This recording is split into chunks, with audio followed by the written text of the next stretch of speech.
Well, it is raining like crazy here. You might hear it in the background as I'm talking. I can see it on all my cameras here. It's really coming down. So, Yeah. but Well, usually it looks like my picture here. Yeah, I just wanted to share with you, my husband and I both have listened to an incredibly large number of your podcasts. Oh, thank you. We enjoy Thank them you. tremendously. You're an excellent interviewer. We really appreciate everything we've learned from you. Oh, that's very kind of you. We've made a donation to your, is it the Tiny Hands Oh, Foundation? wow. Yeah, we Wow. had sent Thank you. $200. We sent Oh, $200 thank you, to that about a Peggy. month ago. That's And so sweet. oh gosh, we feel so appreciative for everything we've learned from you. Oh, And that's so sweet. Thank you. And I was at your boot camp, your virtual boot camp. Oh, Both did of us you? did Okay, that in the awesome. beginning of May. Yeah, the Oh, two did of you us enjoy it? attended that. Oh, Did you yeah, enjoy we it? loved it. We Oh, loved thank it. you. We learned a lot. We're Thank anxious you. to get to a real one. Yeah, well, yeah, me too. My wife, we both miss it, doing it live on stage. And I'll tell you, it was brutal, going for 16, 17 hours in front of a camera with just, my daughter was there smiling and giving me crap a lot. But the other guy, the other guy's stone face, and I had to bring the energy. Usually I get love and clapping and smiling and all that stuff. I didn't get any of that. So it was really hard. Actually, it took me almost a week to recover. I bet. Yeah, I had commented on that. I have a sales background for the past 30 years, and I've been to many sales seminars. And the level of energy that you had the entire time without any feedback from live people is very impressive. Thank you. That's not easy. Thank you. Thank you. Well, thank you. Well, I'm going to put in a plug for my next one, so maybe you can say something nice, because I'm doing it again on July 25th and 26th, and 2 full days of training. It's $97 freaking dollars. And I don't sell anything. It's just total adding value. So yeah, the live ones are, and the live ones, if you ever get a chance to check that out, Peggy, they are really good. I've actually been to his in LA when I came back from Colombia. You were in LA, buddy? Forgive me. I forgot. Yeah. Okay. I traveled from Colombia to Los Angeles and then back to Cleveland. So yeah, it was wow. a long flight, but it was worth it. It was worth it. Yeah, really Agostino has been fantastic. I've known him a couple years now, and he's been a great mentor also. Really have learned a lot from him. Well, that's so nice. Yeah, he's always anxious and ready to help out. Call with a question, text, what have you, get together. But my anxiousness is from the excitement of what we do. Well, excellent. Well, excellent. I'm looking forward to having some fun with you guys for a few minutes here tonight. And Agostino and I both do it because we love it. I mean, there's some of the hundreds of thank you cards I've gotten. I get love. This is not bragging. It's just because I'm blessed and I freaking love what I do. And I get love literally every single day. Every single day I get a DM or a Facebook or a gift or and I've only been doing this a couple years, 2.5 years actually. Well, you're very good at it. Oh, that's very sweet of you to say that. Thank you, Peggy. I've seen a lot of sales professionals, motivational speakers, like I said, for the past 30 years, because I was in sales, and you're right at the top there. Very excellent. That's very, very kind of you to say. For motivation, and I love that you bring the whole mental part of it and the spiritual and being grateful, and that's all important. I actually think I want to dig into that tonight because, listen, if you want to learn the mechanics, you're in the right place with Agostino, but 80 to 90% of this is actually taking action with what you learn. If it was just knowledge, there'd be a bunch of wealthy librarians and college professors out there, right? It's actually taking action and doing this and pushing through fear, pushing through limiting beliefs. So, I think that's what I'm going to talk about tonight because it frankly is the biggest piece of this. So do you want me to get into it, Agostino? Yeah, let's roll. Yeah, let's do it. Okay. Let's do it. So, actually, you know what, Rob, before you begin, guys, if you like what you have to say, you have any questions, go ahead and throw them in the chat box. I'll monitor chat box. And would love to hear from you if you guys have questions, of course, by all means, right? And just as Rod's going to talk about right now, it's like you pointed out a second ago, all this is mindset. You can go out, you can learn all you can, check out all the podcasts, do all that. That's all fun. It's all good. But it's those limiting beliefs that we put in our own heads that really stop us from actually taking that next step, doing what needs to get done. So, I've been listening to Rod for a long time as well before we became good friends. And he's definitely a guy that has that part nailed down. He knows how to manifest what you see and make it real. And all that stuff is indeed possible. So I really wanted to share it with my community. That's why I invited you guys to come out here. So that's all I want to say about that. Again, put any questions in the chat box. If you like what you see, this is going to be up on YouTube tomorrow. Go ahead, go there, check it out, do a watch, subscribe, like it. It helps me out, helps Rod out, and we would greatly appreciate it. So that's it. That's all I got to say. So Rod, if you want to take it away. I'll take it away. So, I'm not going to assume anyone here knows me. So I'm going to just take a second to tell you a little bit of my story.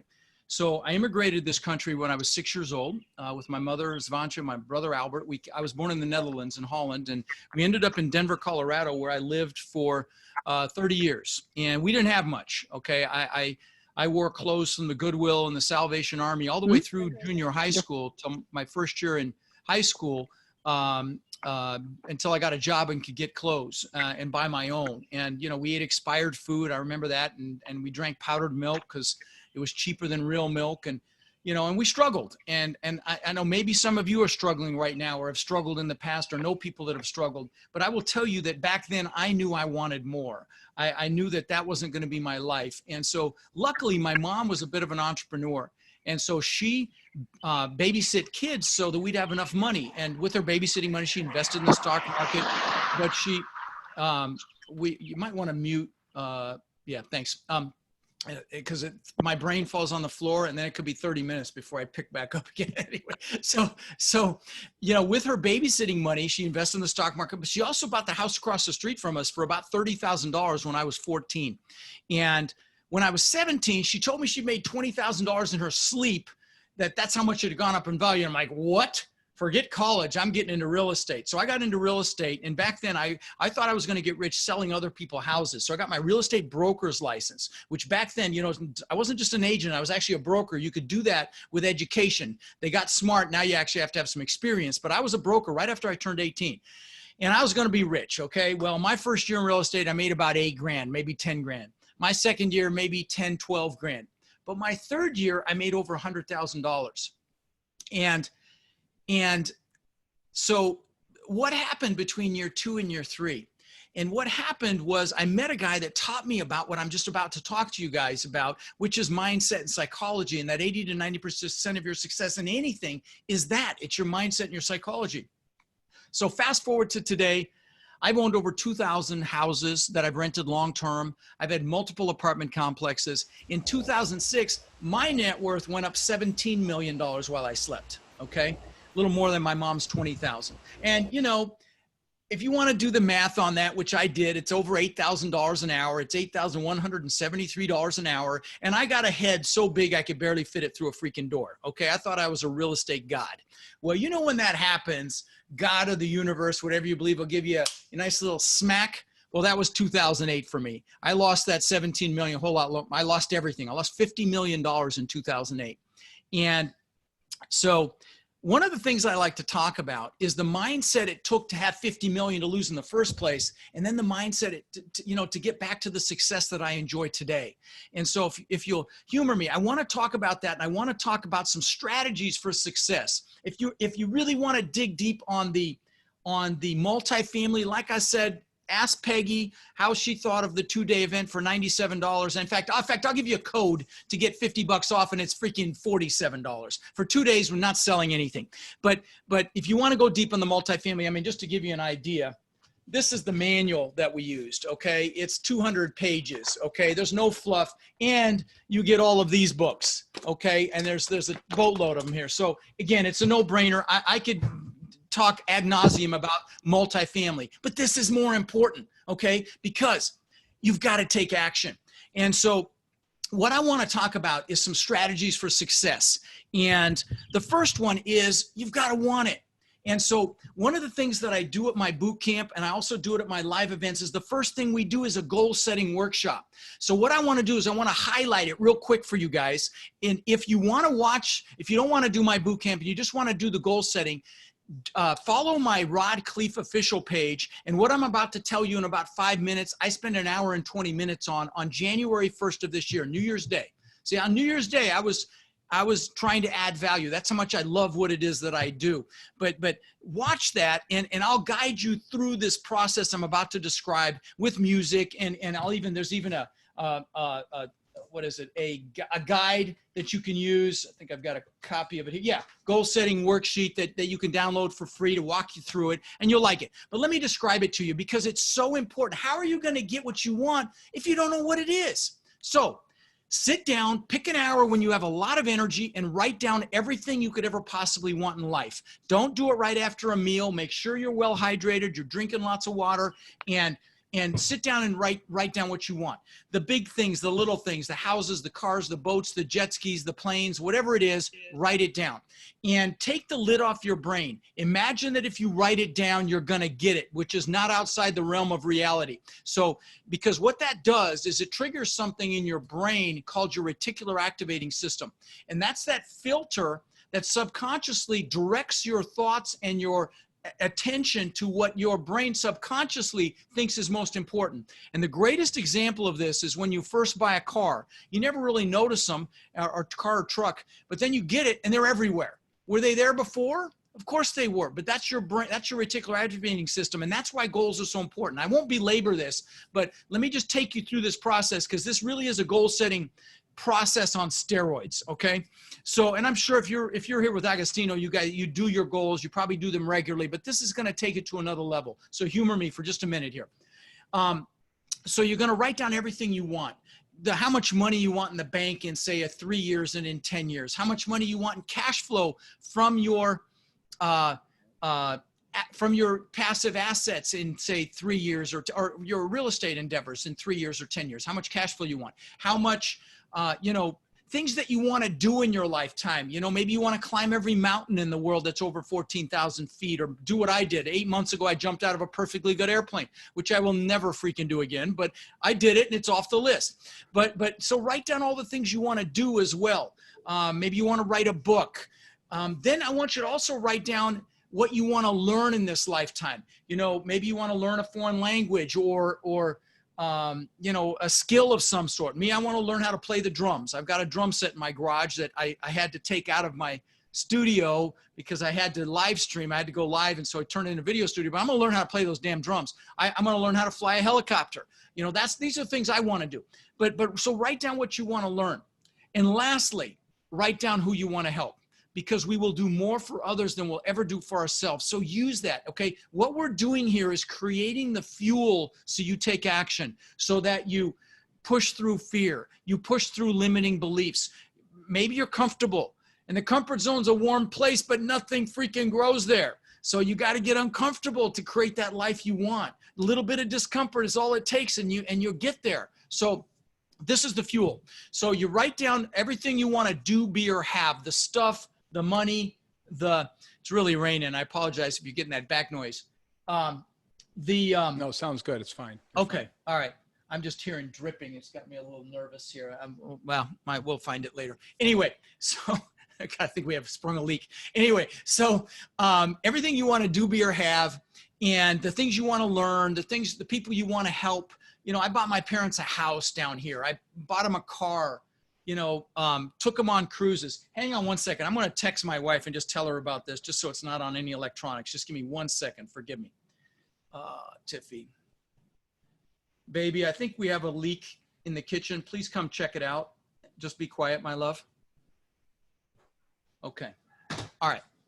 So, everything you want to do, be, or have. Then once you can't think of another thing, and by the way, if you're analytical, don't stop and analyze it. You can scratch it out later. Just keep writing. Once you're done, it's not real until it's measurable. You've got to put a time limit on each goal. So just put a 1, a 3, a 5. This is how many years it's going to take you to achieve it. 1, 3, 5, even a 10 or a 20.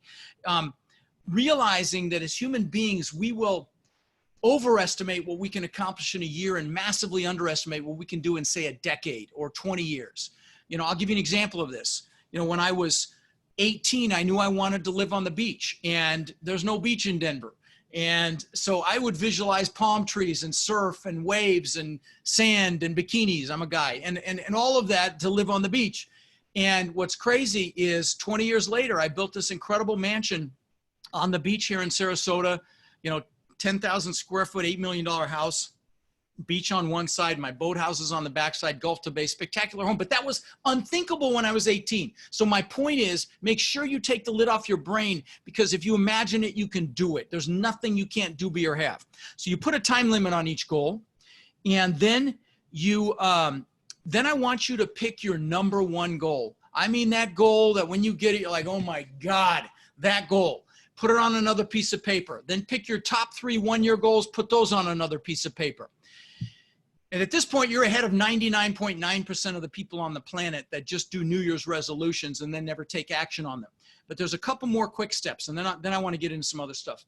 So once you've got your 4 goals on another sheet of paper, your number 1 goal and your top 3 goals, I want you to write down why they're an absolute must for you to achieve. Okay.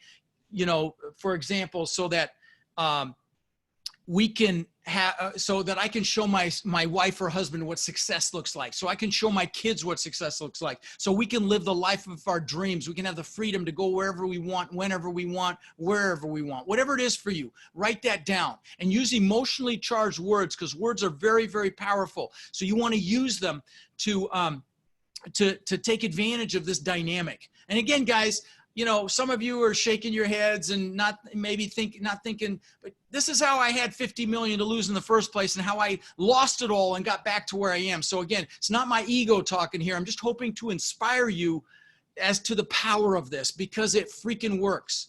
And so, yes, I did know. I absolutely asked a better question. And that's a great question to ask, actually, because your life is dictated by the quality of the questions that you ask yourself. That's a very good question you asked, my friend. So anyway, but you totally threw me off and I forgot where I was. So where was I? Help me out here. Save me. I'm floundering. What was I just talking about?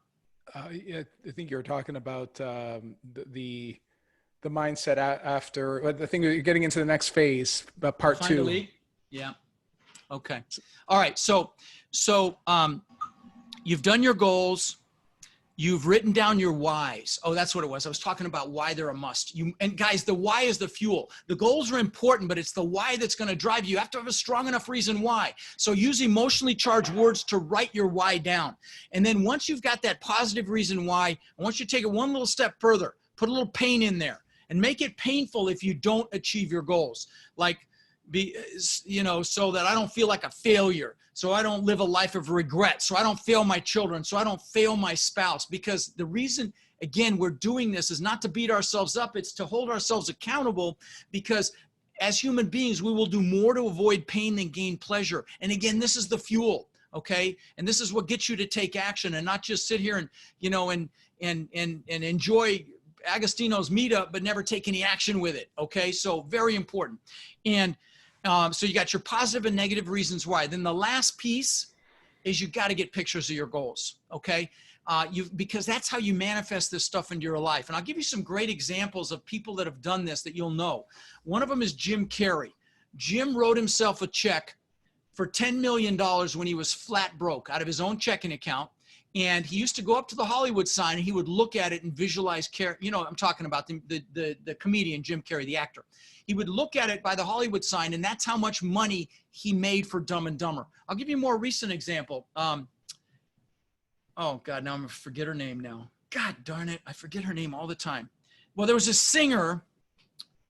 Oh God, I can't believe I forgot it. Anyway, there's this singer that 10 years ago, when she was in like America's the singing contest that they do for, yeah, you know what I'm talking about. Yeah, you're talking about America's Got Talent or one of those. Yeah, anyway, so she declared she was going to sing in this year's Super Bowl. And she was going to sing in the Super Bowl. She didn't say this year. She said, I'm going to sing in the Super Bowl. And she sang in this year's Super Bowl. So again, these declarations and these visualizations work.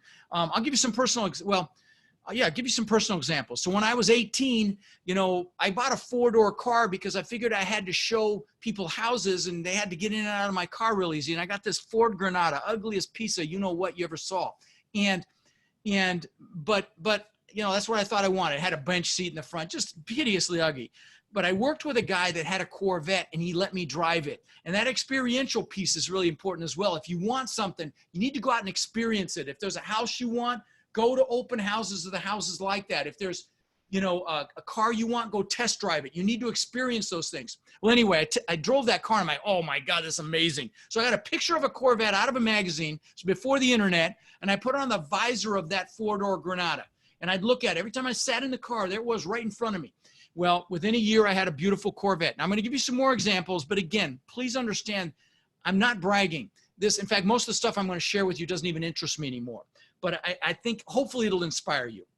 So this is back when the TV show Magnum P.I. was out. Maybe some of you remember that. The actor's name was Tom Selleck. It was a detective show, and he drove this awesome Ferrari 308. And I thought that was the coolest thing I'd ever seen. So I got a picture of that actual car, put it on Demi Lovato. Thank you, Mark. That's who it was. Thank you. It was killing me. Thank you for that. Take me out of my misery. Anyway, so I got a picture of that, of that Ferrari and Magnum P.I. put on the visor of my Corvette. Within a year or two, I had a Maserati look just like it. Last example, car example. I'm the guy that always wanted a Lamborghini. I had the posters in my room when I was growing up with the Lamborghini Countach and, you know, with the doors that swung up and all that. And what's crazy is my son collected models of exotic cars. He had about 30 when he was 9 years old. He had a model of the exact same color and style that I ended up getting, which I wrecked here in Sarasota, but we won't need to go down that rabbit hole. Anyway, so let me show you something about pictures though. Okay, this is my planner, okay? It's on today, the 11th, okay? And light day, actually. But in the back of this thing, I've got pictures that I've had in here for 20 years, okay? These are my kids when they were young. These are my gratitude pictures. Guys, everything starts from a place of gratitude. You've got to start there, okay? It's the most important foundational emotion we have. Then there's pictures of the things that I wanted. Now, what's crazy is I told you about that house on the beach, okay? This picture looks just like the view, travertine floors, 10-foot high glass, butt together. It's just like that. Now, you want to see something, and I mean, this house, by the way, was incredible. I had a waterfall from the second floor into the pool. Well, anyway, look at this bottom picture, okay? I don't know if you can see it, but in each of those two pictures, there's a white wall, like a stone wall. See the stone wall picture? Oh, it's stone wall? This is my backyard. Look behind me. This is the compound I live in now. Is that freaking crazy? These pictures are 20 years old, okay? I live in a compound now. I've got 6 buildings. I've got a giant main house here, a beautiful 2-bedroom guest house on the water, exercise facility, media center with a theater room. I built my video studio above it. I mean, I could go on and on. This place, it's like a park here. You can see that's my backyard. It's like a park on the water. And because God's got a sense of humor, oh, I love it. That's the RPM method from Tony. Because God's got a sense of humor, I can see my old house across the bay. I lost that old house and all the craziness and 08 and all that and the divorce, and we don't need to get into it. But see, these pictures freaking work, you know, and then I've got, you know, stupid crap like watches. I've got a few $100,000 worth of watches. You know, the Lamborghini before I ever got it, the Rolls Royce, the Bentley, all this stuff that I got because I had pictures. So please, if you're analytical and you're going poo-poo, big mistake, because this stuff freaking works, okay? So anyway, I'll land the plane, but let's now talk about what it takes to succeed from a psychological standpoint. I'm going to drill down on that, and I'll have to move a little bit fast because got a little carried away on the goals. So we talked about goals, okay? You've got to have goals. And I would invite you to experience as much of what you want as possible, because once you see it and you live it or you're around it, you want it, and you don't want less than that. So like Napoleon Hill talks about in Think and Grow Rich, which I've given away thousands of copies of. Agostino got a copy if he came to my live event. And you've got to have a burning desire. You've got to want it, okay? You've got to really want it. So that way, when you get knocked down, you get back up, okay? And when you have average ability, but you've got burning desire, you're going to be successful, okay? You don't have to be, you know, brilliant or anything else. That you've got to want it, okay? And I would encourage you to find what you love. If you don't love this real estate game yet, then you better associate pleasure with it, okay? Me, I equate it to hunting for buried treasure. But you want to associate pleasure with it because If you don't love it, for God's sakes, go do something else. But you can learn to love it. I'm going to tell you that, just like you can learn to love exercise if you associate pleasure with it. But if you ultimately you can't learn to love it, then please go do something else. Life is too freaking short. But when you love what it is you do, work is play. I mean, I do this because I love it. Like I said, there's some of the hundreds of thank you cards I've gotten. I've only been doing this for 2.5 years, and I love what I do. And so anyway, so you've done your goals. The next thing I want to talk about is you must have positive expectation and optimism, okay? It's so easy in this, especially with all the crap happening with COVID and the black movement right now. It's so easy to get sucked into the pain and the struggle. In fact, that's usually how we connect with each other. You know, if I came up to you and you said, "How you doing, Ron?" I said, "Fantastic. Oh my God, I'm amazing." You'd be like, "Oh, get him on his meds." But if you said, "How you doing, Ron?" I said, "Oh, freak, my back is killing me. Oh man, I've just been killing myself." You'd be like, "Oh, come here, brother. I feel you." That's what I'm talking about. It's so easy to focus on the negative, and most people focus on what they don't want. What you will focus on is going to get larger, and even the negative. But if you expect to win versus expect to lose, you're going to win. And I'm going to tell you, don't minimize yourself. Don't self-depreciate. Don't minimize your expectations. Don't operate from fear. You know, decide what it is you want. Declare to God or the universe that's what you want, and the God or the universe will conspire to make it happen. And when you expect amazing things happen. I'll tell you, and the other thing is, with all this negativity, you must stand guard at the door to your mind. Okay. Don't get sucked into CNN and ABC and Fox, because the news is not there to inform us. It's there to scare the crap out of us and startle us. Okay. So don't get sucked into it. Look at it just to stay on top of things for a few minutes, but don't get sucked into it. Bring in the good stuff. Now, I do an Own Your Power clip every week. It's like a motivational clip on my podcast. And so even if you're not doing multifamily, you'll enjoy those clips. But there's so much good stuff on YouTube and, motivational content. You can buy stuff from Jim Rohn and Tony Robbins, like Noah put up his planning methodology. There's all that good stuff. And I spent 20 years with Tony Robbins, by the way. I was on his team for 8 years, and that's, I spent a lot of time with him, which is why I know how important this stuff is. But you've got to stand guard at the door to your mind, and don't sweat the small stuff. Now, I would also suggest that you incorporate I am statements into your life. So if you look on my wall here, I'll show you something here. You can see, I am success. I am a business genius. I'm the best in the world at what I do. I am health and energy. I am determination. I am focus. I am execution. So why? I have these statements and I yell them out at the top of my freaking lungs, because anything you put the words I am in front of is an identity statement. And there's no greater force in human psyche than the need to remain consistent with how we identify ourselves. So I use this. I will yell this stuff at the top of my lungs. Used to have to embarrass myself running down the street. Now I've got an exercise room so I can do it in the privacy of my own home. But listen, when you're willing to do what other people aren't, you will be a success. That's one of the recipes for success. And when you yell, I am courage, and you yell it over and over again, you become courage, okay? You embody it. It gets into the fiber of your being. So use this. It's an incredible, these affirmations, incantations, incredible strategy to get yourself, again, this is how I got out from underneath a rock. I thought I was set for life. I truly was worth $50 million and I lost everything. I had 800 houses. I was at a 30% loan to value, guys. I only owed 30 cents on the dollar, okay? I had multiple apartment complexes. Reason I started my podcast is because the houses are what pulled me down for a lot of reasons. And if we have time, I can dig into why. But the bottom line is my multifamily did just fine, which is why I started my podcast to tell people my story. If you're going to buy and hold, for God's sakes, do multifamily, don't do single family. But so the next thing you got to do is understand that you may have fears and limiting beliefs, and ideally bring them into the forefront of your mind. People have beliefs like I'm not good enough, or I'm too young, or I'm too old, or I'm not smart enough, or I don't have enough money. And they're either limiting beliefs or they're stories, okay? And the fact of the matter is, mine used to be, how can I show them I'm good enough? When I got thrown into school, my mom thought it'd be a good idea. I didn't speak English. thought it'd be a good idea to send me to school in wooden shoes for show and tell, and those leather pants that the Germans wear for Oktoberfest. So I got my butt kicked. And then the bullies would chase me home, and she'd chase them off with a fly swatter. So I got my butt kicked again. And so, you know, and I remember being humiliated on the playground by this little girl I had a crush on. And we all have these stories. But because of all that, I came up with this limiting belief, which was I wasn't good enough. In fact, my question I used to ask myself was, how can I show them I'm good enough?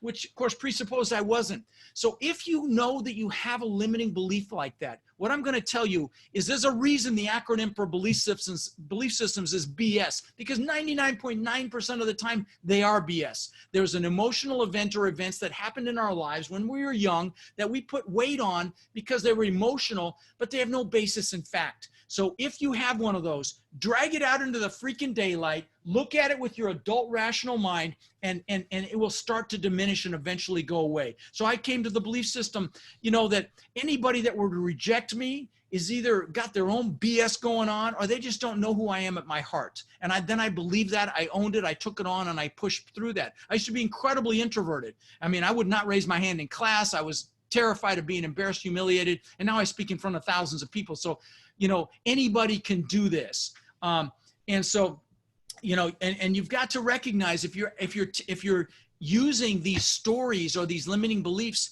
as a circuit breaker, like I'm not old enough, I'm not smart enough, I'm not young enough, I'm not good enough. If that's a story to keep you from getting disgusted with yourself, lose your story, okay? Because disgust is a very powerful motivator. Do not let yourself off the hook, okay? Recognize if it's a story and use it. Now, the next thing I want to talk about is taking the first step, okay?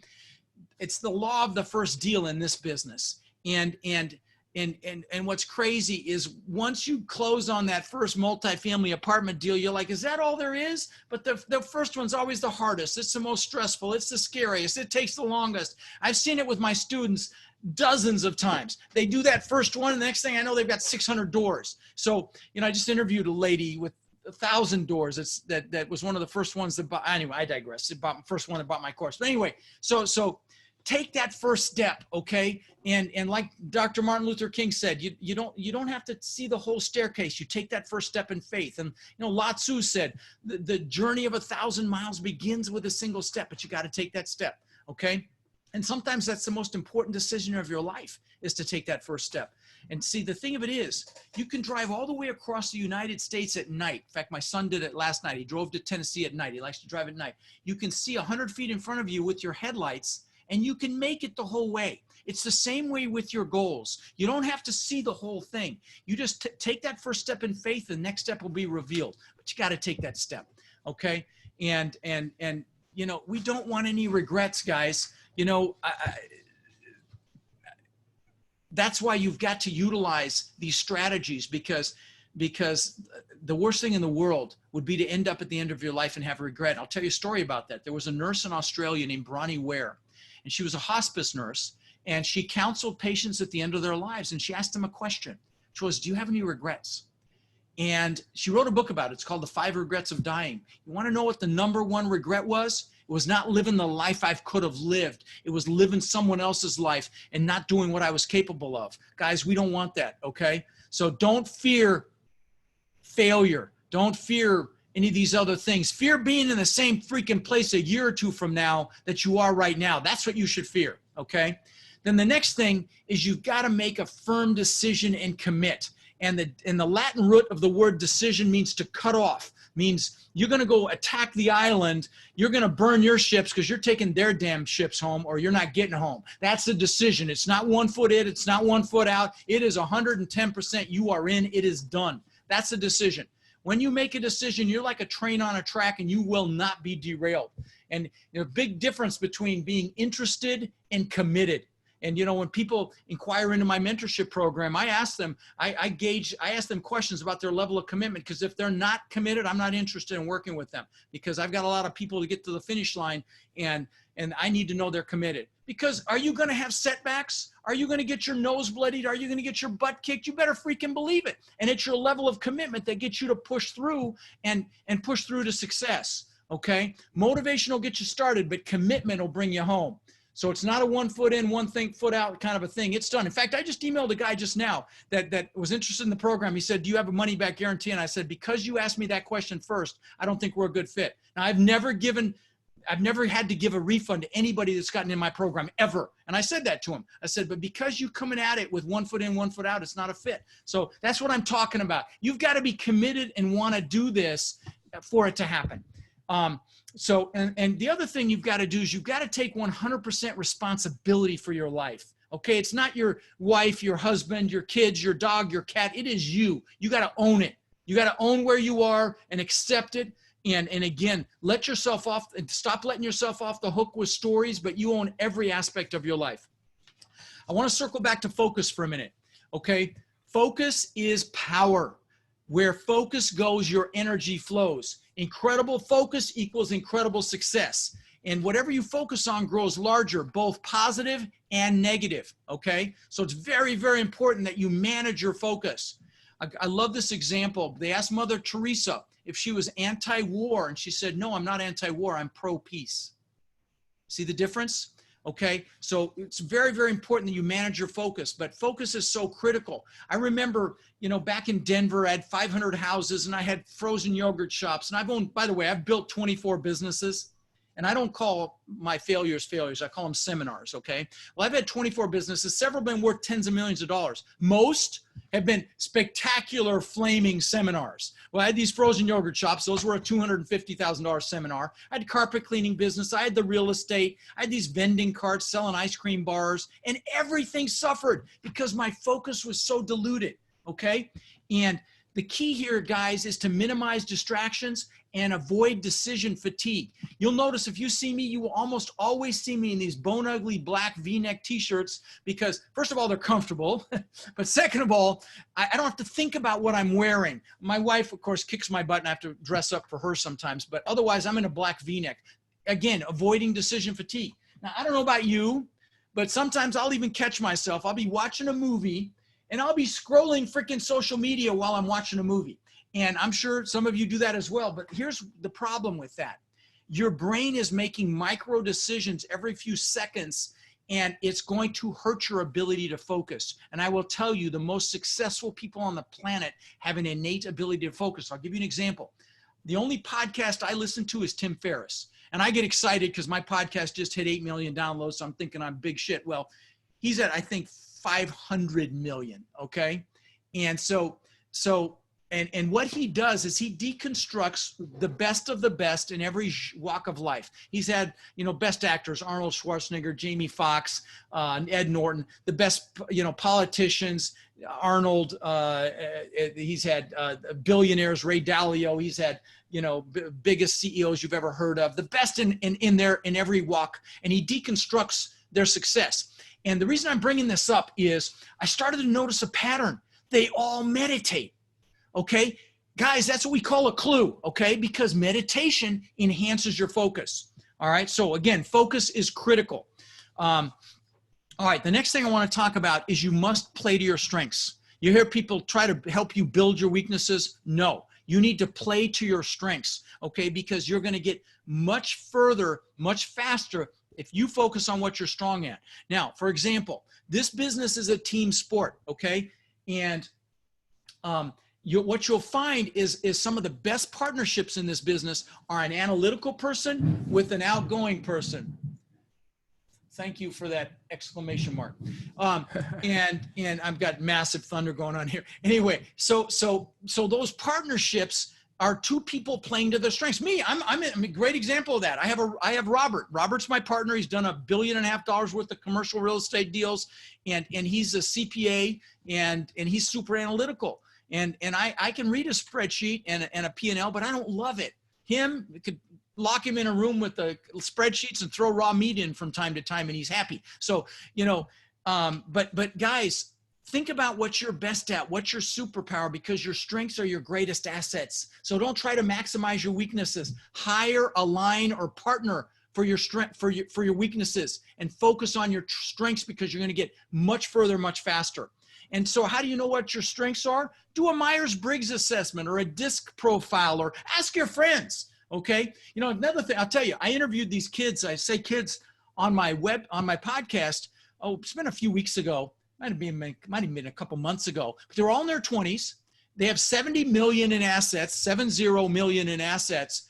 And I was shocked to hear every one of them is a partnership of an introverted analytical person and an extroverted, who obviously I was interviewing the extroverted ones. So guys, that is a recipe for success in this business, FYI. The next thing I want to talk about is passion and influence. Guys, in this business, in multifamily, your success hinges on your ability to influence, okay? I mean, frankly, your success in life hinges on your ability to influence your kids, your spouse, the people, but definitely in this business. And that's why loving what you do is so critical, because when you love it, like, is it obvious I freaking love what I'm doing here, guys? I mean, I love it. Okay. And when you do, you're passionate. And when you're passionate, you have the ability to influence people. Okay. So it is critical that you learn to love what it is you do. And because then you'll have the ability to influence. Okay. And so if you don't love it, find something else that you're passionate about, because when you're passionate, whoa, are you guys still there? I literally, my monitor went out. Yeah, we're still here. Are you still there? Yeah, we're still here. Can you hear me? Okay. All right. The monitor went out. Oh, bam. Okay. Sorry, guys. My backup thing went on. Anyway, thank God I didn't lose you. All right. So again, when you're passionate, you're not going to play small. You're going to play bigger. And when you discover what juices and inspires you, that passion breeds creativity, breeds innovation, eliminates fear. I mean, so definitely want to play to your strengths. Now, the next thing I want to talk about is the power of your peer group. And you've heard it, you're the 5 people you hang around with. I'm here to tell you it is the absolute truth. Who you hang out with is who you become. So choose wisely. Do not just fall into relationships from school or friendships, because you are the sum total of those 5 people, both professionally and personally. So if you're not around people that are lifting you up, like in Agostino's group here, holding you accountable, lifting you to a higher standard, you're in the wrong group. And I will tell you, a rising tide lifts all ships. And if you're around people that via their fear or their lack of knowledge or whatever it is, they will try to hold you back so they don't lose you, or because they love you, or because they don't want to be embarrassed by your success. And if that exists in your life, I hate to say it, you can love them, but do not allow them to influence. And sometimes it's your family. And sometimes you have to cut ties with some of these people. Obviously you can't with your family. I would say love your family, but choose your peers. And sometimes very hard to do. But, if you want to be better at something like tennis, for example, are you going to play somebody worse than you? No, you've got to be around people that are playing better than you, right? And so, like I have a mastermind. I have the largest multifamily mastermind in the world now, I think. We're about to hit 10 billion in assets. And I did that because I'm selfish. I want to be around these people to grow and learn what I'm doing. There's people in there that think what I think is hard is easy. I got guys in there with 20,000 doors. So again, get around people that want more, and that rising tide lifts all ships. If there was anything you get from this, get that. Okay. Now let's talk about habits for success. Okay. Your habits throughout your life are either going to traject your life up or down. Okay. Based on the decisions you make every day and those habits, both with your health, with your finances, with your relationships, everything. So you want to make sure that your habits support you and get rid of the habits that hurt you. Okay. I will tell you, change your habits, you change your life. And success habits would be things like focusing on and having clarity on your goals, focusing on results and not the busy work, like what logo I want for my company, focusing on building relationships and looking for deals and evaluating deals. Success habits like massive action. If you're feeling a little fear, you push forward in spite of the fear, because I will tell you, massive action mitigates the fear. It's counterintuitive. If you stay where you're at, the fear gets bigger. You take action, it goes away. Staying healthy, because for you to build a side hustle and really, maybe you've got a core job, maybe you've got kids and a spouse and you want to do this on the side, totally doable. but you've got to have incredible energy. So you got to manage what you're eating and your exercise, all the stuff you know that you have to do. And you know, another success habit would be, you know, incredible self-discipline. The next thing I want to talk about is determination, grit, you know, unrelenting persistence. Are you going to get your butt kicked? Yes. Are you going to get your nose bloodied? Yes. Are walls going to drop in front of you? Yes. And if you don't have that determination to go around the wall, over the wall, or through that dang wall, you know, you're not going to succeed, because you're going to have setbacks. Again, I've had 24 businesses. Most have been spectacular, flaming setbacks, failures, feedback. Okay. And so, you know, we fail our way to success, guys. And again, we do not fear failure. We fear being in the same darn place we are now, you know, in the future, a year from now, 2 years from now. There's even a book about persistence and endurance and staying power and stubbornness. And, you know, it's called 3 Feet from the Gold, because so many people will put all this effort in and then they stop right before they're going to succeed. It's a crime. I'll tell you, I had a business. You know, I lost $50 million in 2008, so I built this litigation support company. In 2010, I was about to bankrupt it. And I said, you know what? Change my approach. Let me give you a success formula. If you know your outcome in your mind and something's not working, you just focus on that outcome and you change your approach. And if that doesn't work, you focus on the outcome and you change your approach. And if that doesn't work, guess what? You focus on your outcome and you change your approach. That is a success formula. So that's what I did. I focused on what I wanted. I changed my approach, and it turned into a $10 million company in 11 and 12 with 60 employees, which I sold last year. So again, not giving up. Okay. You know, remember this, the biggest oak tree was once a little nut that didn't give up. I love that line. Okay. You know, and tenacity is getting your butt kicked and knocked down 99 times and getting up 100. Okay. And I'm going to tell you, normal talent and extraordinary tenacity equals massive success. Deciding to never, ever, ever give up. Let me just show you the sign on my desk. It's a metal paperweight. Can you see it? Yeah. Never, ever, ever give up. Winston Churchill. Okay. And the other one is, what would you do if you knew you couldn't fail? You know, what would you do? So those are the two signs I have on my desk. So again, recognizing that setbacks and failures are nothing but seminars and learning experiences. They're only a failure if you don't get back up or you don't learn the lesson, right? So you know, setbacks and shakeups really are wake-ups. You know, I push for constructive feedback from my events. You know, I love the positive feedback like Peggy gave me before we started here about my events, and I get 99.9% of it is positive. But I also love the constructive feedback where it's not so positive, because that's how I grow and become better, right? So, you know, we don't ask for no problems. We want better quality problems, yes? And so, you know, and because problems are learning opportunities. All right, now I want to share two quick things before we wrap this up. The first one is gratitude. I talked about that, guys. Gratitude is the most important emotion we have in our lives. In fact, I have vision boards, and I will show you something here. Well, that's my travel vision board, but I have a gratitude vision board. Okay, those are my babies. You know, things I'm grateful for. I remember I gave my watch a Rolex. I gave my brother a Rolex watch, and I have my foundation here. I'll tell you about that in a second. But guys, you must incorporate gratitude into your daily ritual. It's impossible to feel fear and gratitude at the same time. It's impossible to be angry and grateful at the same time. Gratitude's just foundational. And so, you know, it strengthens our immune system. It makes our heart stronger, lowers our blood pressure.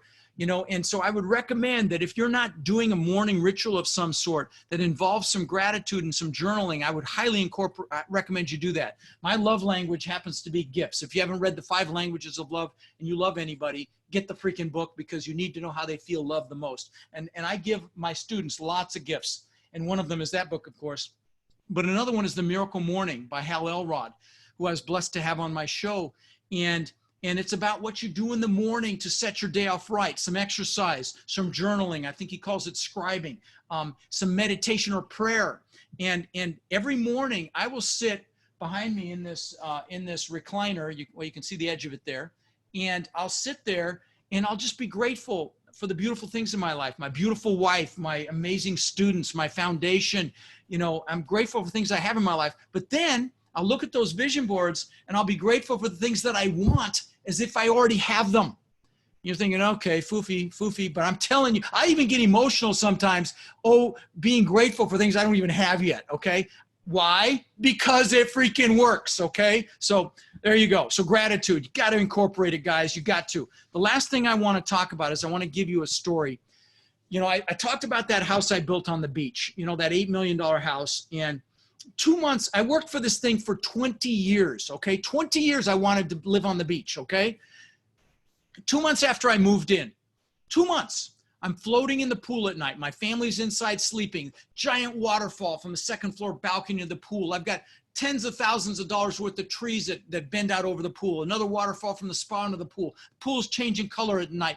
In fact, the pool was in magazines. And this house is spectacular. Okay. I mean, just to give you an idea, elevator, wine cellar, big staircase up through the middle of the house. On the second floor, there was an aquarium that cost me almost $200,000. So there you get an idea of the house. So 2 months after I move in, I'm floating in my pool, looking up at this testament to my ego, which is really what it was. It was to prove the world I was good enough. It's embarrassing to admit, but that's the truth of it. I built that house to prove to the world I mattered. And, you know, and I'm looking up at this thing and I got really depressed. And I'm like, what the hell? I've achieved success like times 1,000. How could I possibly feel bad? But I mean, I was really bummed. I wasn't just bummed. I was really bummed. And so that's when I went and well, let me tell you what was happening. Okay. There were several things happening and I didn't know at the time. When I look back, I realized it. First thing was, and this relates to goals, you should never achieve a big goal without having other goals lined up behind it. Like the good book says, without a vision, the people perish. You have to have a vision for the future, right? So that's number one. But the second, and the second thing, and there's three things. The second thing was, it's never about the goals. It's about progress and growth. And so it's so critical that every week you celebrate your progress, no matter how minor it is, so that you're growing and progressing. That's number two. But the biggest thing was, I'd been totally focused on Rod. Show the world I matter. You know, it was show the world I belong. And I've been totally focused on me. And so I bought some books to get myself back. And one of them was Tony Robbins' book. And I went and saw him that year and I saw that he fed families for the holidays. I'm like, what a concept. Actually do something for someone else. I was 40 years old before I got that memo. So I go back and he fed families. He's fed like millions and millions now. I'm like, you know what? I'll feed 5 families. And so we fed 5 families and the third family changed my life. You know, it was this woman with 5 kids. She was in a 1-bedroom shithole. So I can't describe it any better than that. That's what it was. That's being nice, actually. And it was one of these shotgun units where you walk into the living room. You got to walk through the bedroom to get to the kitchen, which has the bathroom on it. 5 kids. So we've got this big box of food. This was for Thanksgiving. We do it for Christmas now, but it's for Thanksgiving. And we brought a frozen turkey, big boxes of food. You know, we called a church, said, who really needs help? And she was one of them. And we got toys for her kids. And so we put this stuff on the porch and she comes out, she sees all this. She starts crying. Her kids come out. The older ones start crying. I start crying and I'm freaking hooked. And I realized there was more to life than Rod. And so I'm blessed to say we've now fed 75,000 children for the holidays. And Peggy said she donated $200 to the charity. I was so blessed for that. I actually paid for it myself up until 2007 when I, you know, 8 when it all crashed and burned. It was like, you know, 50 grand that year, what I paid, but it gave me so much pleasure. And now we take donations and that's not, I'm not pumping for a donation, please. We do fine. But the point is, that's given my life fulfillment. I was successful, but I was unfulfilled. I was, you know, and we've done tens of thousands of backpacks filled with school supplies to local children. We've done tens of thousands of teddy bears to the police departments here locally, which is now more important than ever for them to give to a child if the child's been traumatized. And that has been my greatest gift in life to me. Okay. And so what I want to tell you is success without that piece is not success. I interview billionaires and mega millionaires on my show. And I can tell when they're like I was back then, totally focused on themselves. And I feel sorry for them. And it, again, I was 40 before I got this memo. But guys, even if you're hungry, and I know you are if you're spending time with Agostino here, trust me, you need to incorporate, if you're not already, maybe you are already, but if you're not giving back in some fashion right now, do it right now. Don't say, I'm wait till I've got money to do it. Do it now, because you'll get the money faster. Okay. And that's just the way the universe works. Whatever you give, you get. Okay. So give now, and you can give of your time. You can give money. Pick a cause, children, the elderly, animals, nature, whatever it is, your community, but give back in some fashion, and you'll achieve success much faster. And instead of achieving to be happy, you'll be happily achieving. So I'm done. I didn't look at the question. I was pontificating that whole time. Let's see. Noah, how did my mindset shift after losing? It was asking a better question, brother, and focusing on what I wanted instead of what I don't want. You know, it was so easy to focus on losing everything, and very, very painful to think about it. But, you know, that's how I did it. So it looks like that. But Rob, would you say that it was immediate, or did you have to go through something? Oh, no, it took some time, because I thought I was set for life, man. I mean, I really thought it was hard, but a lot of people don't survive that. You know, people jumped out of buildings in the crash of 29 for losing less, you know, relative to what I had back then. And, you know, thank God, again, I was in the Tony environment. I followed Tony around the planet for 20 years, and, you know, he's the best in the world at shifting mindset and shifting your focus and focusing. And by the way, guys, if you have an opportunity to see him, just do it. Trust me, while he's still talking, you want to see him. Obviously you have Noah. I mean, just do it. Anyway, listen, thank you for the privilege of being able to add some value. If you guys, I'm doing a 2-day event like Peggy went to. It's going to be July 25th, 26th. Go to, I forgot to give you the code. Let me give you the code. Go to multifamilyvirtualbootcamp.com. And you can buy the recordings if you can't do the whole thing. It's real cheap. But $97. But if you use the code RODFRIEND, $50 off, $47. And I'm not selling anything. So, you know, if you're serious about this business, for God's sakes, come spend 2 days with me.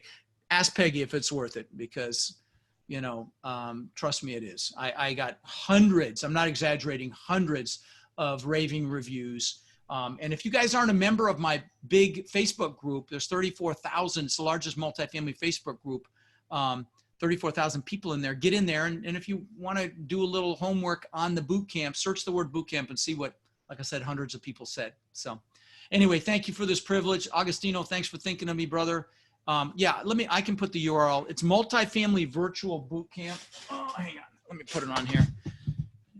Yeah, and while you're doing that, I'll share this, that oftentimes people ask me, hey, what's that one book? What is that one event? What is that one thing? And I'll tell you from someone that's been on a very similar journey to what Rod went through, it's never just one thing. But the one I will say that book is good. The one thing, Gary Keller's book is right. good. It is. Well, no, what I'm saying is it took the mindset, because I think after you go through something that deep, because I went through a similar thing where I lost everything, and you kind of don't know what you don't know. Right. And then once you realize the power of gratitude, the power of self-motivation, establishing your goals, following through, nailing out those goals, that's how you change. That's how you change. That's where you start growing. And that's probably one of the biggest things that I was lost in. And yeah, Rod's got some good material around that. He goes through some great lengths in that boot camp. Definitely check that out.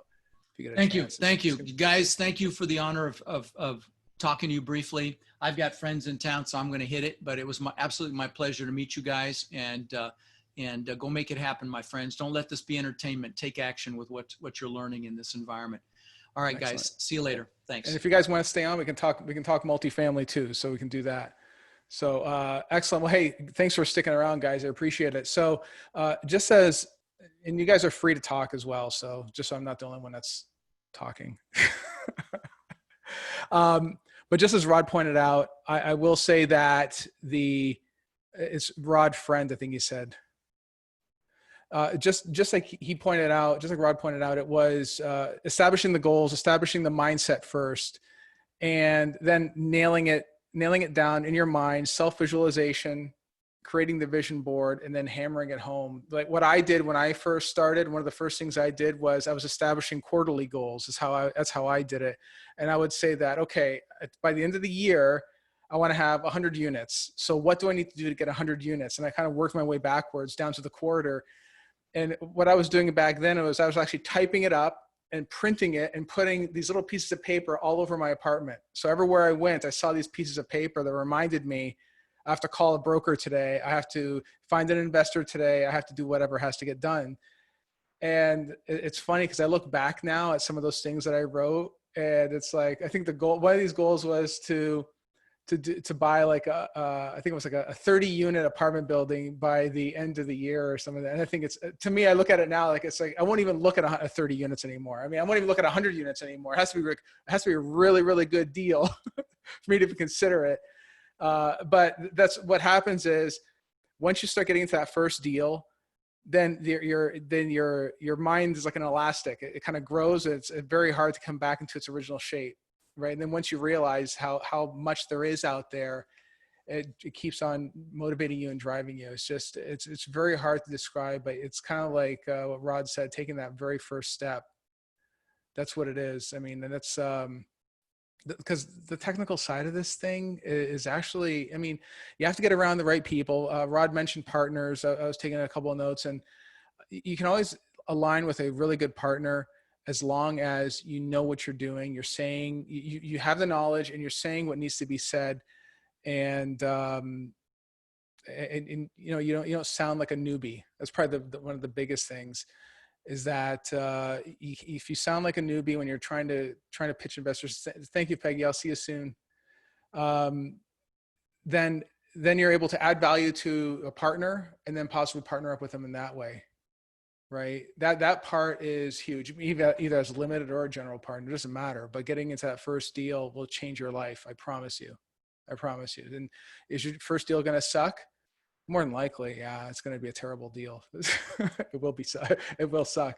More than likely. But you know, do that with your own money, learn a few lessons, lick your wounds, go do deal number 2, because there's times that, I don't know who here has a 40 hour a week job. Who's got that? Anybody? Yeah. I mean, I'll tell you, man, I'm not going to say that every day is sunshine and rainbows and unicorns and jelly beans falling from the sky. Right. And some days are really, really bad, but there has never, ever, ever been a day where I woke up and say, oh my God, I wish I could go back to that 40-hour job. That has never, ever, ever happened. And it never will. You know, it changes your whole outlook when you do this for a little while and you start seeing it for what it really is. It's just amazing. It really is just amazing. No, I think if you just go to Facebook, just Google this group, you know, if you look up, I think it's just Rod Khleif group or something like that, it'll come up. You can't, I just forget it off the top of my head. Agostino, can I ask you a question? Yeah, sure. I assume at some point you were in the rat race before you were full-time into what you do now. Can you talk about a little bit how you balanced both to get to eventually get to where you are today, and you know, just full-time into multifamily? No, it's a good question. I mean, it's funny. I was working in corporate America. I was working as a C-level executive, and you know, I thought I was pretty good at what I did, doing all right. You know, I had a 6-figure income at the time. We're talking like 16 years ago, where I was a young guy, 16 years ago. I had, you know, the fancy cars, I had the house and all that stuff. But even though I had all that stuff, I was always living in fear. I was always afraid. I was always afraid of losing my job because of the way I grew up. I grew up to, you know, we're very, very, very poor family. We didn't have a lot of money.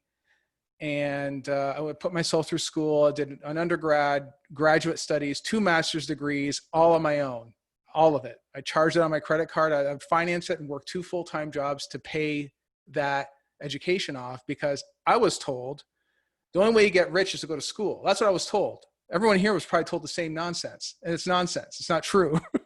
Anyway, fast forward a bunch of years. I'm now in corporate America. I'm making great money, well, seemingly great money, and 6-figure income, doing all that. And I started getting into single family homes. And the only reason why I did that is because a buddy of mine, like we just gone public. I was working in this company. We just go public. We have a bunch of sitting on a bunch of extra cash. I'm not even thinking about taxes. I'm not thinking about any of that stuff. All I'm focused on is helping the company succeed. I wasn't even thinking about myself. I was putting the company first above everything else. It wasn't even my company. I was just working there, you know. I was a very loyal employee. And one of my buddies says, hey, you should just buy single family homes. It's great cash flow. And I'm like, oh, all right, I'll just go do that. He didn't even think about taxes or anything else like that. He wasn't a sophisticated guy. We're still friends this very day, but he's not like a business major or anything. He doesn't even think about that kind of stuff, right? Anyway, so I started getting into the single family space is what I did. I was self-managing at the time too. So I was doing that while working a full-time job. And this is back when I was living in Virginia at the time. And, you know, each one of these houses was putting out $200, $300, $400 a month, you know, and that's fine and dandy. But unless you have scale, you take it from a guy who did that. I don't do it anymore. You get one instance, you blow out a furnace, you blow out a roof, something happens, you're done. You lost your margin for that month, possibly the whole year, depending on the severity of the issue, right? That's why I'm not really big on single family. Now, if you got like 800 single family homes, then you need a whole infrastructure to manage that, right? But I mean, that's how I started though. I started with single families, duplexes, stuff like that. And then when I didn't even know that multifamily was even an option. I kind of like figured it out on my own. It's after getting fired from another job, right? And it's like, I was always meant to be an entrepreneur. I should have just done that. But, you know, I was told by my parents, no, you have to go to school and then you go to work, and then that's what you're going to do. And that's how you get, that's how you survive in this world, right? Which is, again, incorrect. That's Robert Kiyosaki's poor dad method. That's right. But you know what though? Hey, listen, my parents, they were, and they still are, they're beautiful hearts. They're very great. They're great people. They're trying to be good parents and protect their kids from making a mistake, the mistake of entrepreneurship, right? Because it's risky. There's more risk working for someone than there is working for yourself. Because at least you're in control of what happens tomorrow, right? But anyway, yeah. But it wasn't until I got fired again, ended up back in Virginia, incidentally, because I was selling off all my properties. And I'm like, okay, what am I going to do next? I'm going to do something with real estate. And I talked to a friend of mine who's a real estate attorney, and he mentioned syndication. I'm like, what's syndication? And he explains it to me, and I'm like, oh, I can do that. I can syndicate deals. You know, I can talk to investors. I can tell them about deals and how you put them together and get them to partner up with investors, and they can invest in a deal with me. And once I committed to doing that, that's when everything changed. It took the commitment. And that's why it's like, it's never just one book. It's never just one meetup. It's never just one thing. It took a culmination of a lot of different things to finally realize that. And I think the biggest, if there is one book, it was On the Shortness of Life by Seneca, because you realize we don't have a lot of time on this planet. Every single one of us, or every single person on this call right now, we're all going to die at some point. It's going to happen, whether it's Corona or something else, right? What's the difference we're going to make in this world for our family or whoever it is that you want to leave behind? You know, I had to make a decision on what that's going to be. I decided, you know what? I want my kids to know my name. I want it to be so big, like Rockefeller big. That's how big I want it to be, you know? And that's the why. That's the why. And that's what motivates me every day. You know, that's the motivation, you know? So, and that has changed my life. Writing down the goals every single day, sitting down before the day begins, writing it down, write out like, what do your affirmations look like? I'm telling you, do that for a month. 67 days is what I recommend, right? That's how long it takes to build a habit. 67 days, right? Write it down every day like as if it's happened already. I own 28,000 units producing 12% cash on cash return. I write that every single day. I write it out every day. I have a best-selling New York Times book. I'm helping thousands of people make millions of dollars through real estate and other means. I mean, these are the things that I'm writing down because your brain doesn't know the difference. Your mind doesn't know the difference, right? Your subconscious doesn't know, right? So that's the biggest thing. I mean, if you're going to take anything away from tonight's event, is that you have to do that. That is a must. That is an absolute must. Let me see here. I saw something about lending. I saw a question here about lending or something. Here it is right here. Financing. What do you believe is the best financing method for today during the pandemic? Man, is Jay still here? Yeah, there he is. Interestingly enough, I have two big deals in play. That when I say in play, they're not under PSA just yet. One's going to be under PSA here hopefully soon, and then another one I'm still waiting to hear back on. But there's another deal that I just saw yesterday. It was a high rise in Akron. It's a 22 unit building, or I'm sorry, 22 floor building. And the owner is considering owner financing, carrying back the entire note, right? Just about, not the entire note. I'm sorry, I shouldn't say it like that, like 80% of the note, right?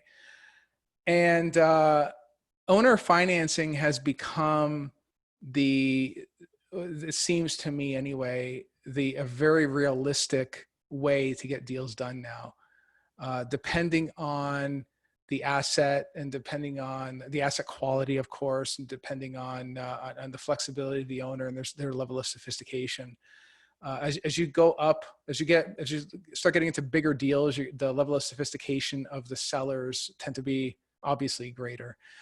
But it's interestingly enough, of those 3 deals I just mentioned, 2 of them would be owner financed, basically.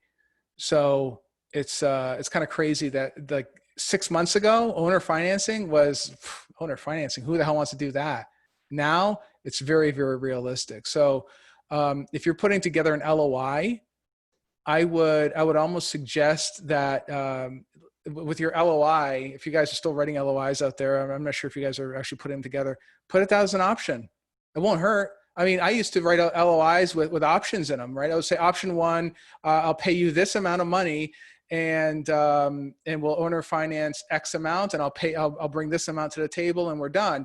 Option B, I'll pay you a different amount of money and and then I'll go get a bank loan. So make it so it's leaning more towards the owner financing side of things, right? That's how you can start doing those deals.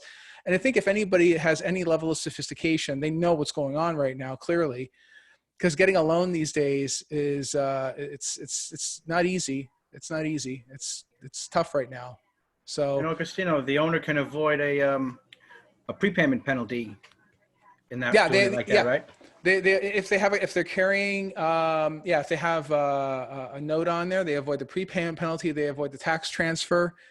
I mean, it works out very well for the owner. I mean, they get that cash flow every month, but you better be right, man. Because if you're wrong, they get to take all that. They get to take it back. They get to foreclose on you. So. That's the thing. You better be right. I mean, you have to be right with every single deal, right? You have to be right with every single deal. But that's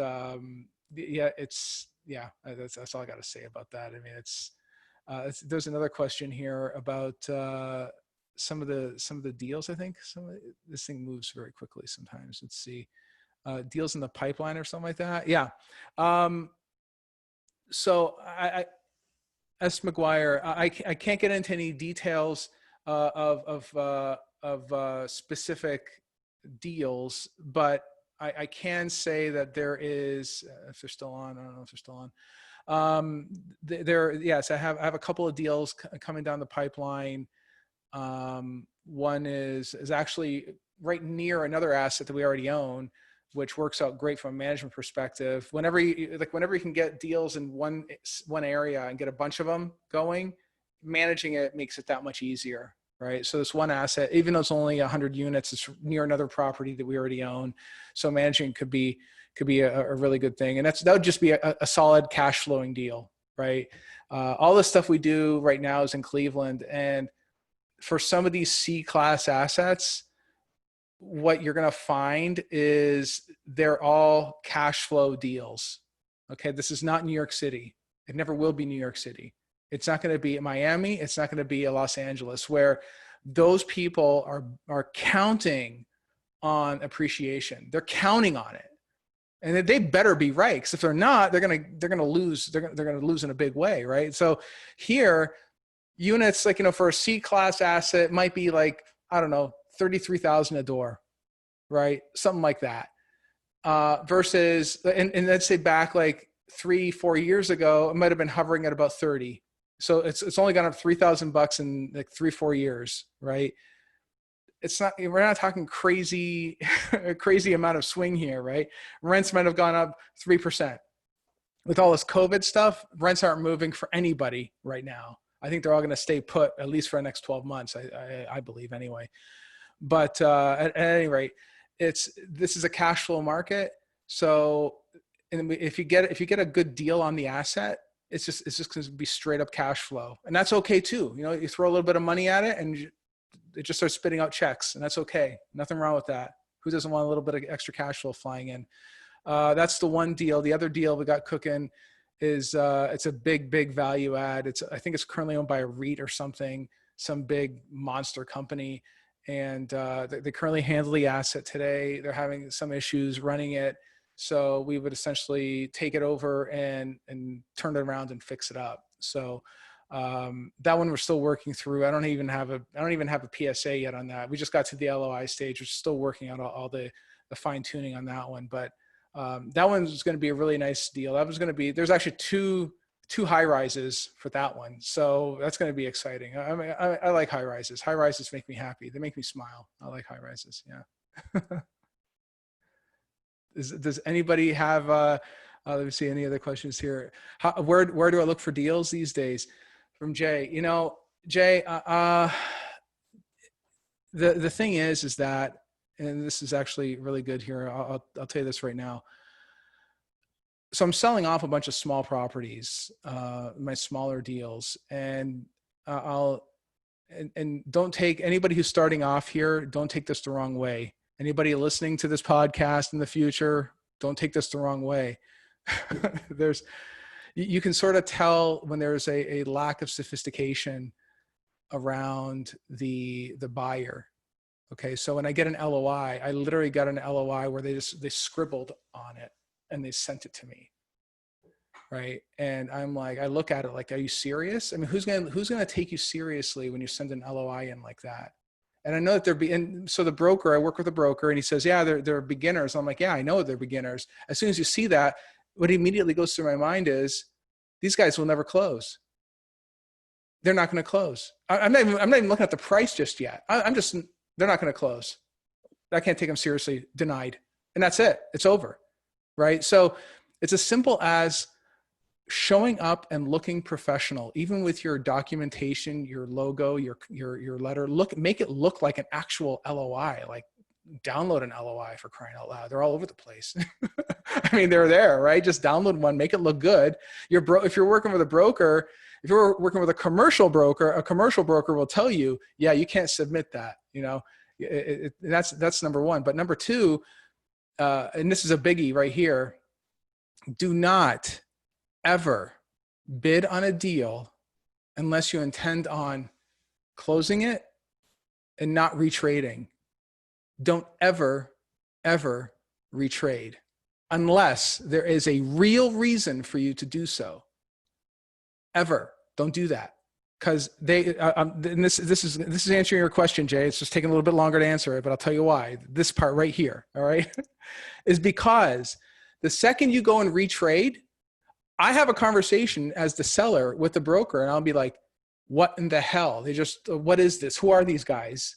Why did you pick them? Then the broker they feel like an idiot because they suggested that I go with these people.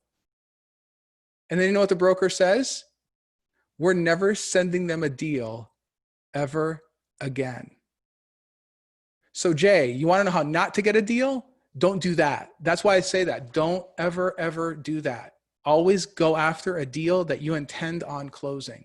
Always. That's huge. Okay. Because I'll tell you, I've closed every single deal that I've gone after, and I never retrade ever.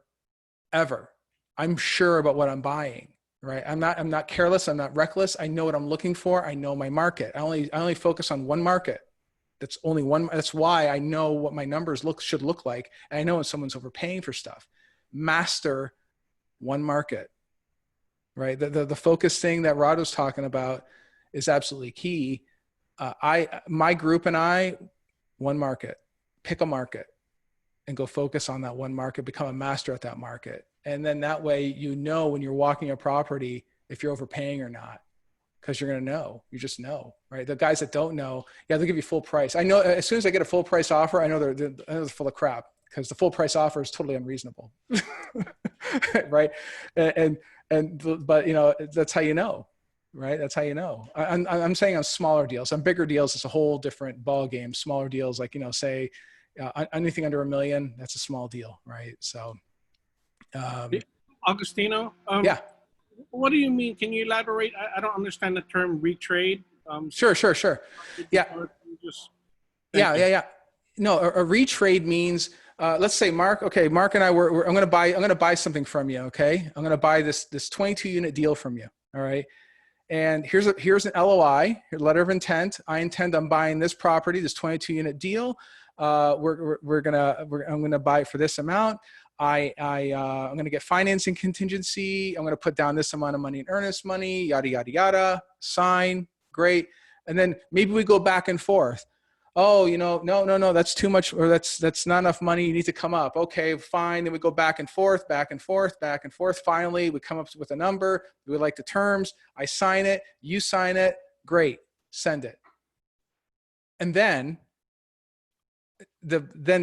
a good broker will have them fill out, well, before we get to LOI stage, I probably should have said this. Before we get to LOI stage, the broker will usually send off a questionnaire. So the broker will send me a questionnaire to say, hey, you're aware of this. You're aware that the parking lot needs to get fixed. You're aware that there might be fuses. You're aware that there might be asbestos. You're aware that this, whatever. And I might acknowledge, yes. Here's my price.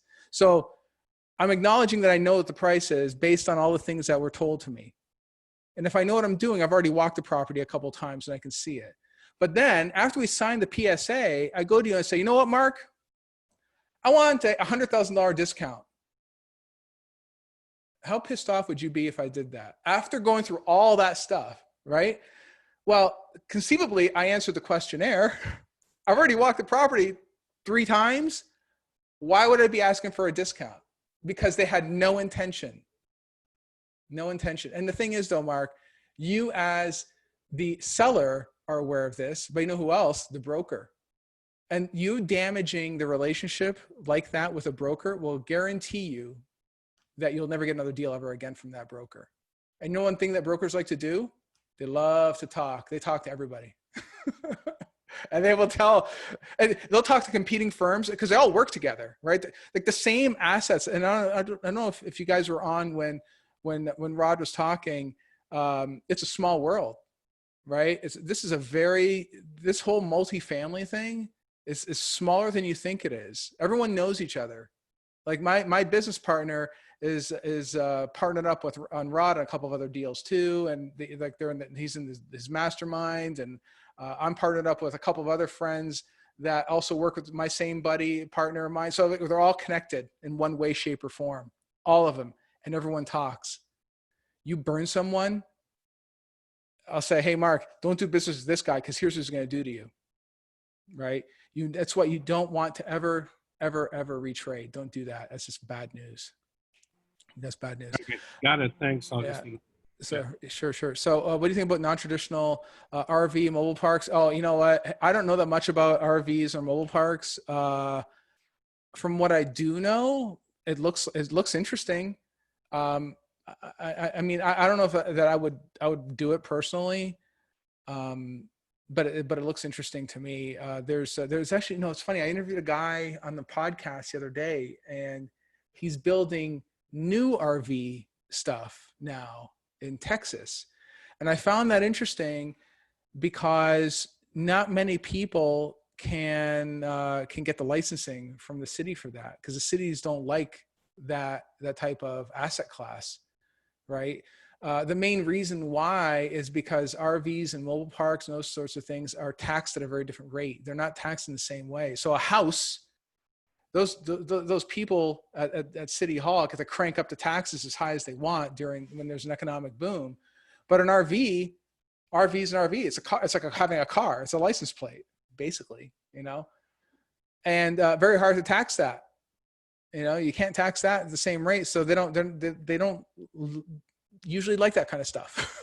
So I like that. I'm also going to be looking at doing some triple net leases though.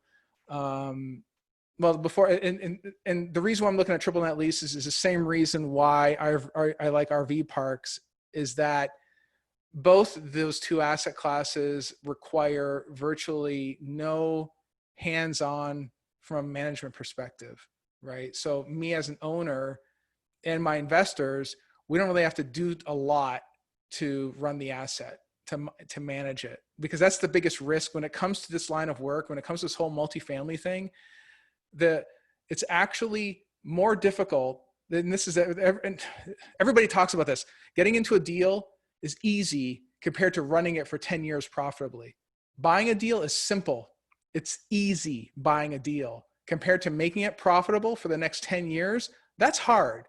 So that's why if you can reduce that risk by getting into like an RV or a mobile park, or like I said, triple net leases, where you're basically buying one of those freestanding buildings that has maybe a Dollar General or Advanced Auto Parts or something like that in it, low risk. Why? Because the person occupying is paying all of the bills. They're paying everything, right? A triple net lease is actually even less risky, so to speak, than an RV park, because with an RV park or a mobile park, you still have to deal with tenants in some regard, and you're still beholden to the city or the state if they decide to change the rules one day. You know what? No more mobile home park. You're denied. You have one more year and then you're done. And they can do that. And they have done that. They have done stuff like that. So if you're the unfortunate recipient of such a letter saying that your business is not going to get shut down, that would be a very terrible time for you. So, do you do your due diligence after the LOI or before the PSA? Do you conduct some preliminary due diligence? So yeah, that's a good question. So whenever I'm looking at a property before the LOI, I very rarely, if ever, I don't think I've ever done it recently anyway, sent in an LOI without looking at the property first. I always at least walk through the property, and there's certain things that I'm looking for. The very first thing that I'm looking for is believe it or not, it's kind of hard to describe. It's a feeling. How do I feel walking the property? Would I want, like, would I be comfortable if my wife, if my kid were around walking it with me? Or is it a little scary to me, right? What's around me right now? Am I okay with it? Is there like graffiti on the walls and stuff like that? If I see that kind of stuff, it turns me off. I'm not a big fan, right? That's the first thing I think about. But as I'm walking the property, I'm actually doing an analysis of my own, so to speak, right? Like I actually ask them, show me the worst unit you have, so I get an idea for what kind of tenant they are. If they're like a really bad tenant, a tenant that does a lot of bad stuff there, then I probably don't want to. I have to account for it. That's what I have to do, right? But then after LOI, then we go into due diligence and we get the inspectors in there and they usually inspect every unit. We get pictures, they inspect the roof, they inspect the boilers. But even this one deal, the 100-unit deal I was telling you about, I already know the boilers are bad. I shouldn't say they're bad. They still work, but they've been there since the beginning of time, I think, like 1960 or something, right? Those boilers, they need to be replaced. So, but I account for it. I build it in. And, I'll probably either wait for them to die or I'll probably replace them, before the next winter. That's all, but the thing is, I know what I'm looking for. That's experience. That's the only thing you can do, right? The experience will tell you what you're looking for. If you're trying to do it from zero, it's a little tougher to do. Let's see, if the financial due diligence is inaccurate, wouldn't that still be considered a retrade? Things are just, oh, absolutely. Oh no, absolutely, man. Yeah. If let's say, for instance, hey, listen, okay. Let's say the example I just gave you, right? There's a 100-unit deal and I send my inspectors over there to go look at it, and they look at the roof and we'll realize that someone's actually painted it. They paint the roof black, so it looks like it's brand new. That's clearly a retrade. That's got to be renegotiated, right? Because they blatantly lied and said that, oh yeah, the roof is fine. No, all you did was paint it. That's all you did. That kind of stuff happens all the time. That kind of stuff happens all the time. So no, I'm not saying never retrade for anything. I'm just saying you only retrade if there's a legitimate reason why. And you have to make sure that the broker is on board with it too. It's kind of like don't arbitrarily just go like the example I was just going through with Mark. Don't arbitrarily say, you know what? I went through all your information. I know that there's Federal Pacific breakers in here, which have been known to catch fire. I'm aware of all these different things. And I agreed to signing off on it. But now I just want a discount because I want a discount. Don't do that. And people have done that, by the way. They have done that. If you think that's a risk, don't do the deal. You're better off killing the deal than trying to retrade it. It's better for you than it is to switch it up or than to retrade. I'll tell you that right now. Let me see, article. Thanks for the webinar. The WSJ had a recent article on house flipping hotspot. Your thoughts on long-term employment investing? Yeah.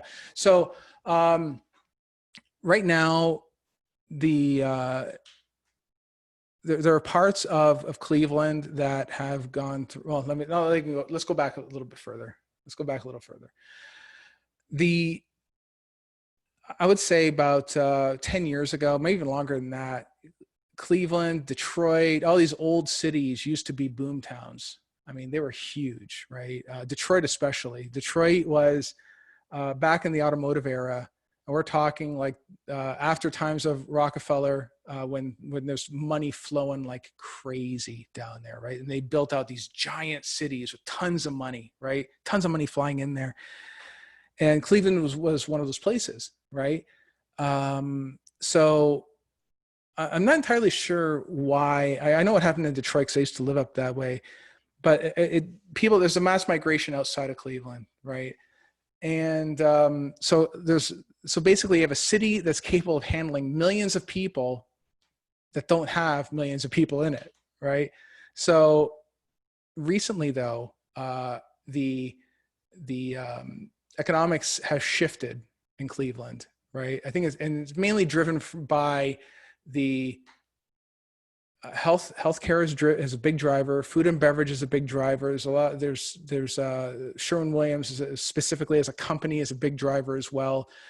And there's a migration back into Cleveland, so much to the point where now we have a 94% occupancy rate in the city of Cleveland specifically, right? Even during COVID-19, I'm still getting people that are messaging us for, hey, I'm looking for a place to live. You have apartments available, yada, yada, yada, right? So it's still happening even now, right? So it's good. So, but when it comes to flipping houses, yeah, I mean, you can buy houses for really cheap. I mean, you can buy a house for like $5,000, and most of those places you can, like Detroit, you can too, right? The thing is though, is that you just have to buy in the right place. That's all. I think, employment and jobs, all that stuff. I think Cleveland, like every other Midwest city, we're all going through the same crap with all this COVID nonsense. Don't ask for my opinion on that. Just trust me. You don't want to do that. But I just think it's about a bunch of nonsense, but whatever. Regardless of that, I think that long-term Cleveland's going to be great. It still is great now. I think with the announcement of Sherwin-Williams moving into the downtown area, it's going to bring in 10,000 new jobs to the city alone. So that's going to spur a lot of employment in that area. So the key though, with any one of these flips is buying in the right area. And I think Kaval, I don't know if you're still on. I don't know if you're from out of state or not. You really got to watch where you're going, because there's a lot of bad areas, man. A lot of bad areas. It's just like with any city, right? There's a lot of bad areas in different places. And if you go off and buy in East Cleveland, I promise you will get burned. They're gonna build out everything. They're gonna steal all your stuff. And by the way, if someone's from East Cleveland's listening, I'm sorry, but that's just generally how it is. So, but I'm just using that as the example because there's a lot of those guys out there that are doing it. Now, I'm not saying you can't make any money doing that. I just don't do that kind of asset class. I prefer not to do that. I would rather stick to the B's and C's and new development at this point. You know, and that's what my partners and I do. We do very well at it. We're just going to stick with that. You know, that's it.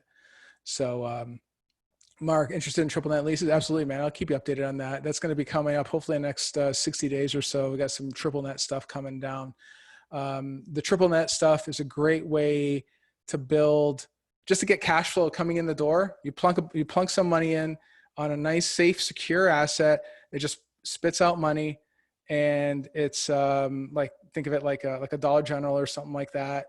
You know, they're not going to go anywhere. They're not going out of business or anything else like that. And it just every month throws off money consistently. It's not nearly as sexy. Yeah, monthly. Yeah, it's not nearly as sexy as, like, you know, a high rise, but you know what? It's a good solid return. That's it. You know, it's there's usually the corporate leases. They're the ones that back the actual lease itself, right? So the corporate, Dollar General, for instance, would back up the lease. If something happened to Dollar General, the lease gets paid first before anything else, right? It's guaranteed by them, which is good. I don't know yet. I don't know what I haven't built it yet. It'd probably be, I don't know, 50 to 100, maybe something like that. I'm not entirely sure. What I'm going to do is, it'll probably end up being a fund of some kind. It'll probably be, I don't know about Dollar Generals yet, but it might even be a healthcare type of play. There's, what is it? Those clinics, like those freestanding clinics, those ones, they have like long 15-year leases. So think of it like this. Here's a 15-year lease. All right. We buy in, like, when there's, say, 14 years left on the lease, we hang on to it for 4 years and then sell it when there's 10 years left. You know, still plenty of room for the next person to take it on, and we make our money, you know, every month, and then sell it off and then buy another one with the same amount of lease. Why is that the plan? Is because I don't want to take it all the way down to zero and then risk having to renegotiate. And then they say, well, screw you, we're leaving, we're out. And then next thing you know, you're stuck with an empty building, right? That's why I wanted to do it that way. So again, I'm not sure yet. I'm still kicking it around a little bit. I'm focused on like 3 other deals right now. So I got to get that out of the way. I want to get those done, and then I'll focus on that one. That will be next. But I've been researching it. So yeah. Anyway, is there anybody else have any other questions or anything? No? All right. Well, I'm going to, like I said, I'm going to put this up on YouTube. We have a Facebook group as well. So it's Bulletproof Cashflow. Just search for group and you'll find it. I would love to have everybody come on there as well. We have a bunch of new stuff coming out. We actually just upgraded the podcast. Now we're doing 3 podcasts a week now, and with a focus on sales and marketing, on mindset, and multifamily. So I focus on the mindset for obvious reasons. You guys heard about that today. The sales and marketing stuff, though, is huge in terms of how do you pitch investors? How do you pitch a broker? Like, what are you going to say to them? How do you say it, right? How do you create a compelling argument for what you're talking about to get that broker to sell you that deal? And that kind of stuff, there's no emphasis on that whatsoever. Everyone's talking about, well, I started from nothing, then I bought a single family home, and then I bought a duplex. And then it's like, yeah, great. How many times have you all heard that story? Like, you know, tons of times, right? You know, so any recommendations for brokers in New York? Oh, Jay, stay out of New York, man. Are you talking commercial brokers? What kind of brokers are you talking about? You can talk if you want. All right, no, yeah, no, you bet. And we'll send you, I'll send you the link for this thing. Commercial brokers. I don't know of any commercial brokers off the top of my head. Let me think of some, and I'll shoot you an email if I got one. I don't do anything in New York. The taxes there are just too high. That's the problem. That's why I don't do anything out there. I don't recommend, no offense to, I used to live in New York. I love New York. It's a great place. I would never want to buy anything there because it's, the taxes there will just kill you. And it's very, I mean, they're talking about giving away free rent now and stuff like that. You don't want to do it there, man. You just don't want to do that there. But I mean, if you really want to, I can get someone for you. I don't recommend it. Yeah, very tenant friendly. That's right, James. Super tenant friendly. I mean, yeah, it's, I don't recommend it. Thank you, Mark. Thank you. I really appreciate it. All right, guys. Well, thanks for coming out. And I'll see you next time. Okay. All right. Take care, guys. Bye. Bye, Charles.